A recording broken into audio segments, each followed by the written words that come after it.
Assalamualaikum warahmatullahi wabarakatuh.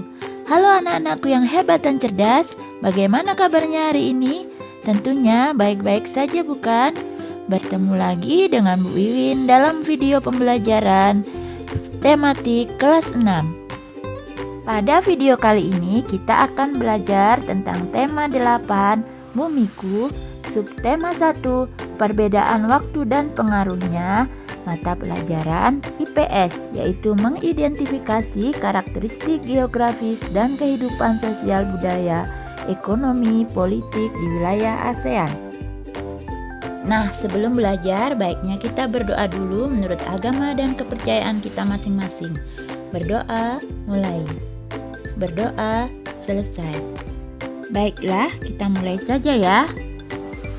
Kawasan Asia Tenggara secara astronomis terletak pada 28 derajat lintang utara hingga 11 derajat lintang selatan dan 93 derajat bujur timur sampai 141 derajat bujur timur. Secara geografis, wilayah Asia Tenggara diapit oleh dua samudra, yaitu Samudra Hindia dan Samudra Pasifik.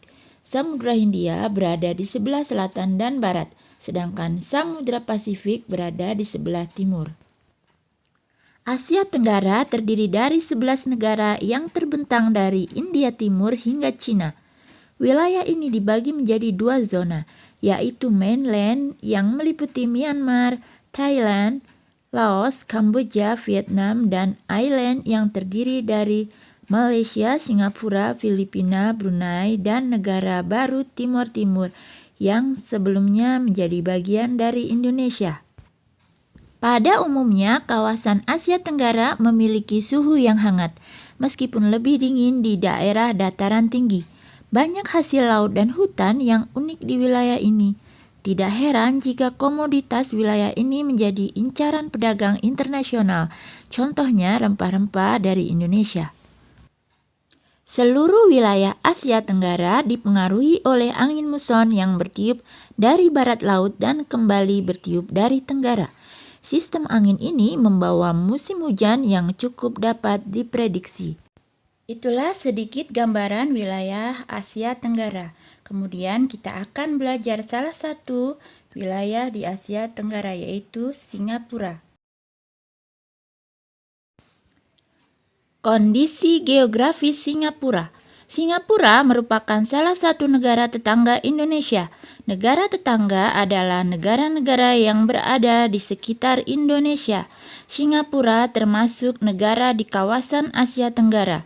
Secara astronomi, Singapura terletak di antara 1 derajat 15 lintang utara sampai 1 derajat 26 lintang utara dan 103 derajat bujur timur sampai 104 derajat bujur timur.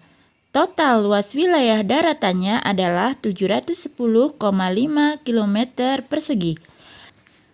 Letak Singapura sangat strategis.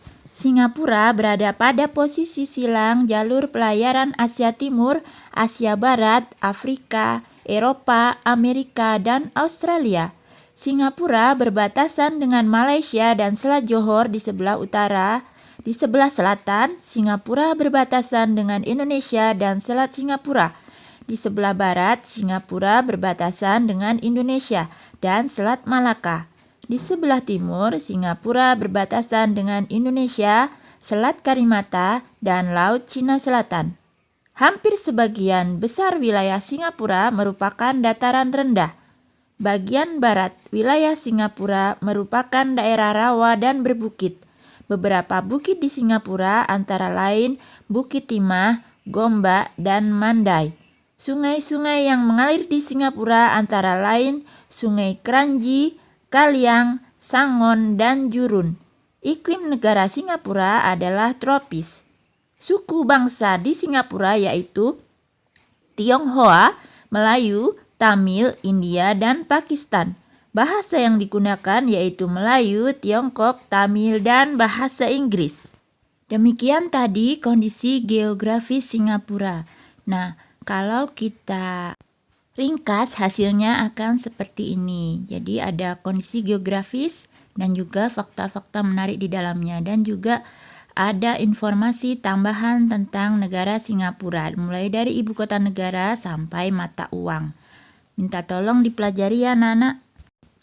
Nah, sekarang kita beralih ke negara lainnya, yaitu Thailand. Wilayah geografis Thailand dapat dibedakan menjadi 4 wilayah, yaitu dataran rendah, pegunungan, pegunungan kapur, dan tanah genting kera. Bagian utara dan barat wilayah Thailand merupakan pegunungan, pohon jati banyak tumbuh di pegunungan utara. Bagian tengah wilayah Thailand merupakan dataran rendah. Sungai utama di wilayah Thailand yaitu Sungai Chao Phraya, Sungai Chi, dan Sungai Mun. Negara Thailand beriklim tropis, di mana dataran rendah berada di bagian tengah. Daerah ini dialiri Sungai Chao Phraya yang mengalir ke Teluk Thailand. Daerah ini merupakan daerah subur.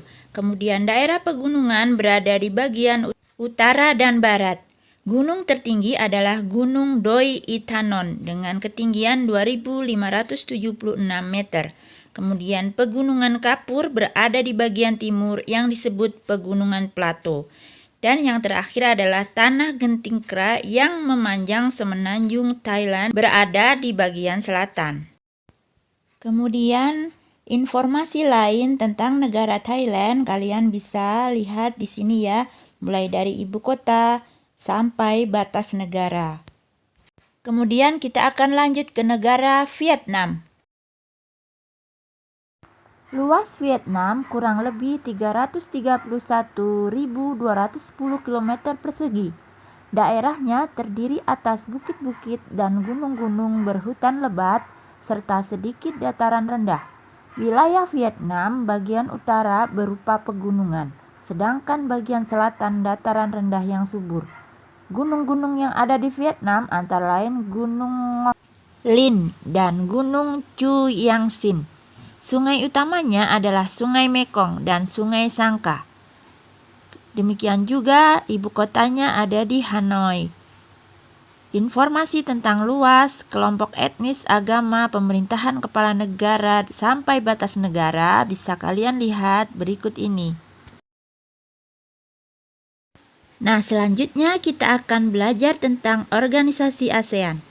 Negara-negara yang terletak di Asia Tenggara bersepakat untuk membentuk sebuah organisasi yang bernama ASEAN. Organisasi ASEAN didirikan 8 Agustus 1967 di Bangkok, Thailand. ASEAN bertujuan menjalin kerjasama antar negara Asia Tenggara.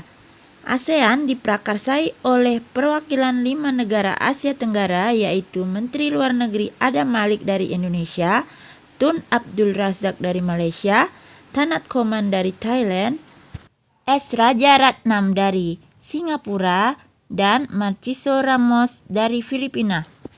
Mereka menandatangani deklarasi pendirian ASEAN. Deklarasi itu bernama Deklarasi Bangkok.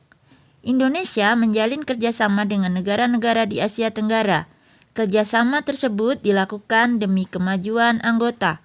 Kerjasama ASEAN tersebut diwujudkan dalam beberapa bidang berikut. Kerjasama ASEAN di bidang ekonomi meliputi 1. Pembukaan pusat promosi ASEAN.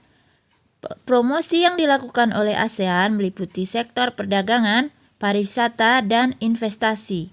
Pembukaan pusat promosi ASEAN dilakukan di negara Jepang yang merupakan negara yang mempunyai perkembangan cepat dalam berbagai sektor. 2. Penyediaan cadangan makanan. Bentuk kerjasama dalam penyediaan cadangan pangan tidak hanya dilakukan untuk kerjasama yang saling menguntungkan, tapi juga dalam keadaan yang darurat, misalnya ketika salah satu negara ASEAN mengalami krisis pangan karena bencana. Yang ketiga adalah penyelenggaraan proyek industri. Beberapa proyek industri ASEAN adalah sebagai berikut. ASEAN Aceh Fertilizer Project, yaitu pabrik pupuk di Aceh, Indonesia. Kemudian ASEAN Urea Project, pabrik pupuk di Malaysia. ASEAN Chopper Fabrication Project, yaitu pabrik tembaga di Filipina. ASEAN Vaccine Project yang memproduksi vaksin di Singapura. dan Rock Salt Soda Ash Project yang memproduksi abu soda di Thailand. Yang keempat adalah kawasan perdagangan bebas atau disingkat AFTA, ASEAN Free Trade Area, merupakan bentuk kerjasama negara-negara ASEAN di bidang ekonomi. AFTA bertujuan memajukan sektor produksi lokal yang ada di seluruh negara ASEAN. Kemudian ada juga kerjasama ASEAN di bidang politik.